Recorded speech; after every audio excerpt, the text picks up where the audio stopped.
This little number and this little badge make this little guy a little bit angry sometimes. And today we got to talk about that. It doesn't matter what game you play. It doesn't matter what rank system you grind. You sometimes get a little bit too obsessed with it. I get obsessed with it a lot, actually. No matter how many times you tell yourself, damn, I don't care about my rank. I just want to get better. Sometimes it creeps up on you and it tells you, hey, you're losing a lot of points today.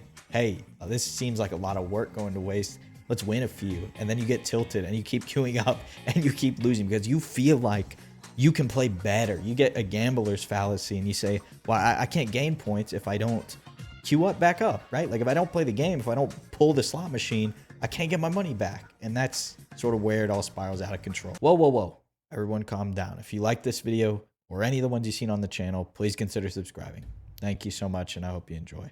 I don't really have a gameplay to show you what I'm talking about today, but for the sake of not having to look at my face, let me just put something pretty on for you in the background. But back to today's problems. Let's talk about your rank a little bit and what it really means to you. Sometimes it means happiness to me, and sometimes it means sadness. My emotions get very closely tied to what that number says at the beginning of the day and at the end of the day. And I think it's because it's one of the only tangible things that we can look at to see if we're doing well. Even if we're not necessarily playing well, if the points go up, that makes us feel a little bit better. Bigger number, better player. It's not true and it's not rational, but in the moment it feels kind of good to get off the game and have plus 400 or something like that. And if you've really been grinding a game, it feels like that day you left the casino and you won. Because tomorrow you're going to come in and you're probably going to lose your money.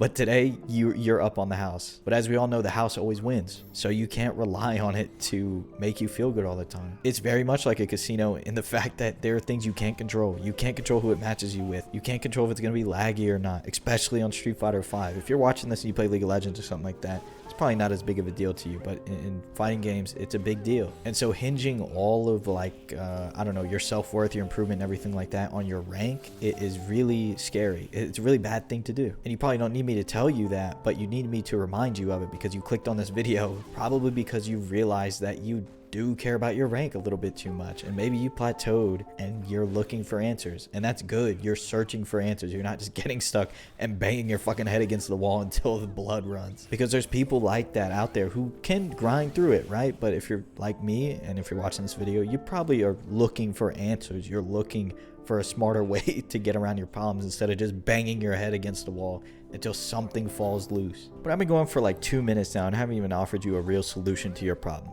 Let me help you out, I guess. The best way that you can get around this, the best way that you can lose a game, see that number go down, and tell yourself it's okay, I don't care, is by setting a different goal. Your goal is not a certain amount of points, a certain rank, or whatever other thing that you had that was contingent on you winning or losing.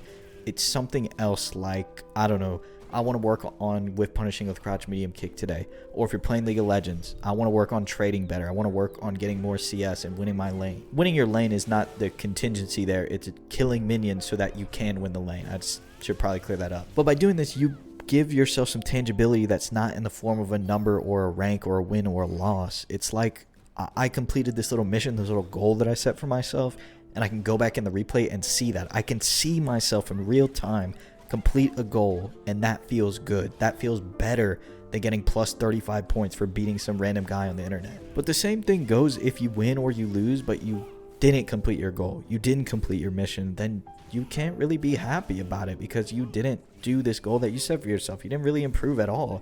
You just got to win doing the same little gimmicks that you always do. You didn't improve. And for that, you kind of have to check yourself. You have to keep yourself in check and make sure that your mind is just in the right place. And it's not going to happen overnight. And you're going to lapse. And you're going to feel angry about losing points sometimes. You're going to feel good about gaining those points.